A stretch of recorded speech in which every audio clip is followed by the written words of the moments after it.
എല്ലാവർക്കും വിജേഷിനെ ഒരിക്കലെങ്കിലും പരിചയപ്പെടാൻ കഴിഞ്ഞിട്ടുള്ള എല്ലാവർക്കും അറിയാവുന്നതുപോലെ അസാധാരണ പ്രതിഭയായിരുന്നു വിജേഷ്.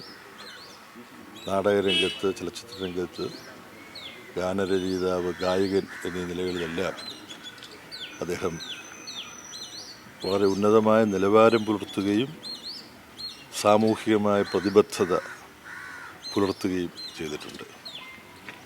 കോഴിക്കോട് കടപ്പുറത്ത് ഒരു പാലസ്തീൻ ഐക്യദാർഢ്യ പരിപാടിയിൽ സംബന്ധിച്ച സമയത്താണ് നേരിട്ട് വിജേഷുമായിട്ട് കൂടുതലും സംസാരിക്കാൻ അവസരമുണ്ടായത്.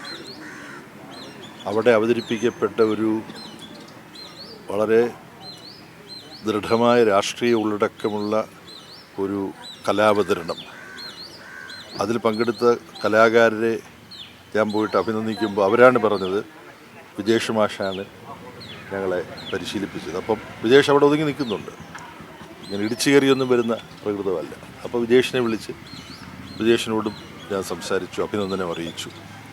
പിന്നീട് ചോദിച്ചപ്പോഴാണ് ഈ സ്കൂൾ കലോത്സവത്തിലെല്ലാം വളരെ നിലവാരമുള്ള ഒരുപാട് പരിപാടികൾ വിജേഷ് തയ്യാറാക്കി പരിശീലിപ്പിച്ച സ്കൂൾ സംഘങ്ങൾ അവതരിപ്പിച്ചിട്ടുണ്ട്.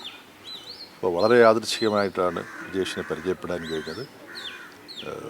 വിജേഷിൻ്റെ ഏറ്റവും പ്രസിദ്ധമായിട്ടുള്ള ഒരു പാട്ട്, നിങ്ങളെക്കുറിച്ച് മാത്രം അല്ല ചിന്തിക്കേണ്ടത്, മറ്റുള്ളവരെക്കുറിച്ച് കൂടി ചിന്തിക്കണം. വളരെ നാടൻ ഭാഷയിൽ ഉള്ള ആ പാട്ട് അതെല്ലാം ഹൃദയത്തിൽ തട്ടുന്നതാണ്.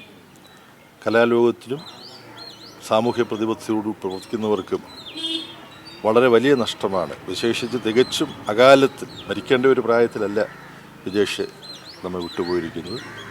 അദ്ദേഹത്തിൻ്റെ കലാകാര സുഹൃത്തുക്കളോടും കുടുംബാംഗങ്ങളോടും ആരാധകരോടുമെല്ലാം ഒപ്പം ദുഃഖത്തിലും അനുശോചനത്തിലും പങ്കുചേരും.